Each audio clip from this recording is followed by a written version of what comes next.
Does this keep appearing on your screen when you try and load on your server? Well, I got a quick fix for it. Just watch the video to the end and it'll be solved. Alright, so the first thing you're going to do is go to Google and search up Aternos. Get past the AdBlock.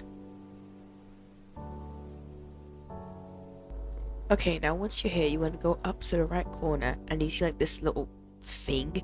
It's your extensions. As you can see, I have an ad blocker.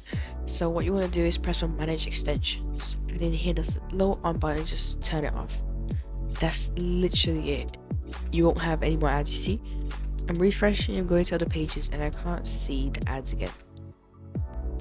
Okay, so if this didn't work for you, you go to the three little dots and press on settings. Now once you're in settings, you go look for extension. And here just turn off the ad blocker, or maybe you didn't see it on the other one and you see it here. Just turn it off or you can remove it, either one's fine. And as you can see, everything's working and that red screen's finally gone. So if this helped, please leave a like and subscribe. Any other questions, just comment down below. Thanks for watching, bye.